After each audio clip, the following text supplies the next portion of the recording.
আসসালামু আলাইকুম। আজকে ফাইন্যান্সিয়াল ম্যানেজমেন্টের দ্বিতীয় অঙ্ক করব আমরা। এই অধ্যায়ে কি কি অঙ্ক আছে একটু দেখে নেই। এই অধ্যায়ের নাম হচ্ছে capital budgeting and risk analysis. এই অধ্যায়ে ক্যাপিটাল বাজেটিং এর অঙ্ক আছে এবং রিস্ক অ্যানালাইসিসের অঙ্ক আছে।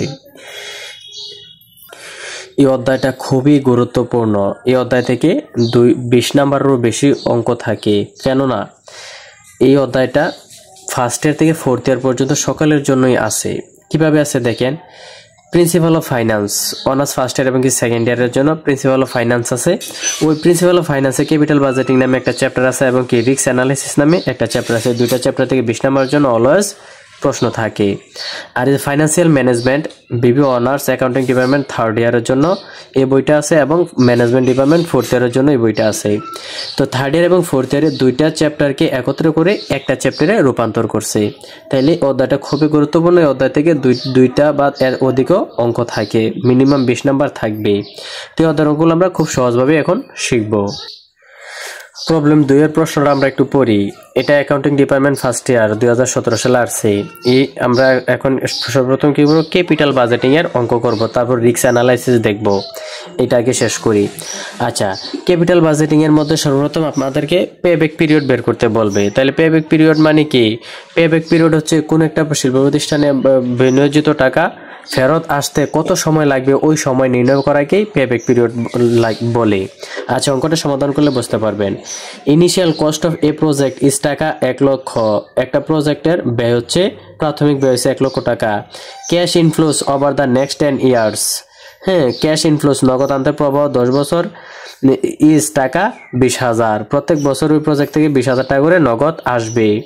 Calculate payback period of the project. এই প্রজেক্টের পেব্যাক পিরিয়ড বের করতে বলছে। তার মানে এই প্রজেক্টের পেব্যাক পিরিয়ড মানে কি জানেন? এই প্রজেক্টে আপনি ব্যয় করছেন 1 লক্ষ টাকা। এই 1 লক্ষ টাকা ফিরিয়ে আসতে আপনাদের কত বছর সময় লাগবে? তাইলে আমি ব্যয় করছি প্রজেক্টের উপরে 1 লক্ষ টাকা, প্রত্যেক বছর আমার আসে 20,000 টাকা করে। তাহলে 1 লক্ষ টাকা আসতে কত বছর সময় লাগবে আমরা খুব ইজিতে বের করতে পারবো। তাহলে পেব্যাক পিরিয়ডের সূত্র আমরা জানি PBP. Solution we know PBP. Payback পিরিয়ডের সূত্র হচ্ছে NCO by NCB, net cash outflow by net cash benefit. Net cash outflow হচ্ছে যেটা আমি কস্ট বা বিনিয়োগ করছি 1 লক্ষ টাকা। নেট ক্যাশ বেনিফিট যেটা আমার প্রত্যেক বছর আয় হয় 20,000 টাকা। এই যে এখানে হেয়ারে লেখা আছে নেট ক্যাশ আউটফ্লো, যেটা বিনিয়োগ করা হয়েছে 1 লক্ষ টাকা। নেট ক্যাশ বেনিফিট মানে প্রত্যেক বছর আয় হয় 20,000 টাকা করে। পেব্যাক পিরিয়ড কত?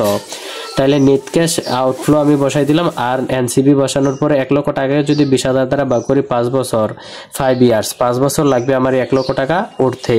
এই যে এখানে 10 ইয়ার্স দেওয়া আছে, এটার এখানে কোনো কাজ নেই। ঠিক আছে, এটা হচ্ছে পিপিপি পেব্যাক পিরিয়ড। যদি ক্যাশ ফ্লো আর নেট ক্যাশ বেনিফিট সমান থাকে, প্রত্যেক বছর এখানে 20,000 টাকা করে আমার আয় হবে। এখানে এমন কোনো রিকোয়ারমেন্ট দেয় না যে 1 লক্ষ টাকা আমি বিনিয়োগ করছি, প্রথম বছরে 20,000, তৃতীয় বছরে 25,000, তৃতীয় বছরে 15,000 টাকা এভাবে আয় হবে। এভাবে না বলে বলছে কি প্রত্যেক বছর সমান হারে 20,000 টাকা করে আয় হতে থাকবে। তাহলে 1 লক্ষ টাকা উঠতে আমার 5 বছর সময় লাগবে। এই যে প্রত্যেক বছর যদি সমান টাকাই আসে বা আয় হয়, তাহলে এর জন্য পেব্যাক পিরিয়ডের সূত্র হচ্ছে এইটা। আশা করি বুঝতে পারছেন। এখন দেখব প্রবলেম 3। এটা অনার্স থার্ড ইয়ারে ওল্ড 2015 সালে আসছে।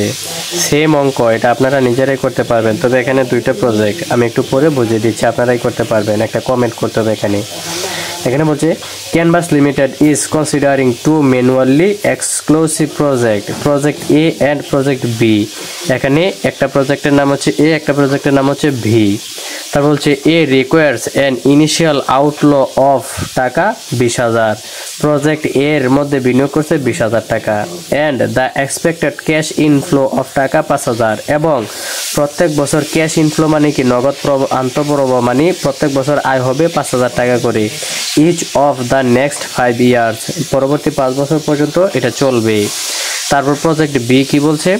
Project B require an initial outflow of টাকা 25,000। মানে প্রজেক্ট বি এর মধ্যে ইনিশিয়াল আউটফ্লো মানে কি বিনিয়োগ করা। ঠিক আছে, নেট ক্যাশ আউটফ্লো বা আউটফ্লো কত টাকা? 25,000 টাকা বিনিয়োগ করছে প্রজেক্ট বি এর মধ্যে। And has an expected cash inflows of টাকা 6,500। এবং প্রজেক্ট বি এর মধ্যে প্রত্যেক বছর ক্যাশ ইনফ্লো মানে নগদ আন্তঃপ্রবাহ হবে বা আয় হবে 6,500 টাকা করে for each of the next 5 year, পরবর্তী 5 বছর পর্যন্ত এভাবে চলবে। Use payback period method which project do you recommended for the company. এখানে যেহেতু দুইটা প্রজেক্ট আছে তাদের পেব্যাক পিরিয়ড বের করতে বলছে এবং রিকমেন্ডেড আপনি কোন প্রজেক্টকে রিকমেন্ড করবেন, কোন প্রজেক্টটা ভালো।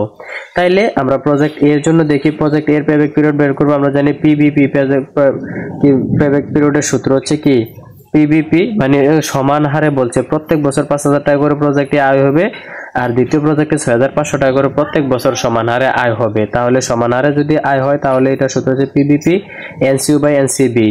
তাহলে NCU net cash outflow project এর মধ্যে নেট ক্যাশ আউটফ্লো ছিল, বিনিয়োগ করছে 20,000 টাকা। এনসিবি নেট ক্যাশ বেনিফিট প্রত্যেক বছর আয় হবে 5,000 টাকা করে।